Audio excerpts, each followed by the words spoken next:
Janasena MLA Vamsi TDP రాష్ట్ర అధ్యక్షుడు Palla శ్రీనివాస్పై Visakha TDP నేత అల్సి అప్పలనారాయణ ఆగ్రహం వ్యక్తం చేశారు. ఇందుకు సంబంధించి ఆయన ఆడియో విడుదల చేశారు. విశాఖ మేయర్ను మార్చితే వారు చరిత్రహీనులుగా మిగిలిపోతారని, వారు హీరోలు అనుకుంటున్నారు కానీ జీరోలుగా మారుతారని విమర్శించారు. మాజీ సీఎం వైఎస్ జగన్ యాదవులకు మేయర్గా అవకాశం ఇచ్చి హరివెంకట కుమారిని ఆ స్థానంలో కూర్చోబెట్టారని గుర్తు చేశారు. మేయర్ను మారిస్తే ఆమె స్థానంలో మళ్లీ యాదవులకి అవకాశం ఇవ్వాలని, కేవలం 8 నెలల పదవి కోసం కులాన్ని తాకట్టు పెడుతున్నారని మండిపడ్డారు.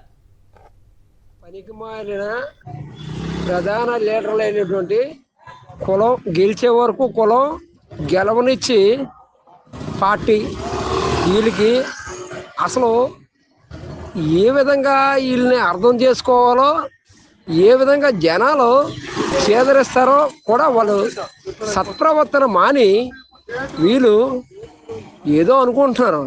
ఈవేళ నేను చెప్తున్నా, నా పేరు ఆల్సి అప్పలనారాయణ యాదవ్, విశాఖపట్నం నగర నడిబొడ్డులో పుట్టినోడిని, నగర నడిబొడ్డులో పెరిగినోడిని. ఈవేళ నేను చెప్తున్నా, వీళ్ళు ఎక్కడి నుంచో వచ్చి ఇక్కడ రాజకీయ స్థిరత్వాల కోసం ఏర్పడ్డారేమో కానీ రాజకీయ స్థిరత్వాలు అనుకుంటున్నారు వాళ్ళు. నేను 3 సార్లు పోటీ చేశాను, ఓడిపోయిన ఈసారి గెలిచాను, నేనేదో హీరోని అనుకుంటున్నారేమో. జీరో అయిపోయి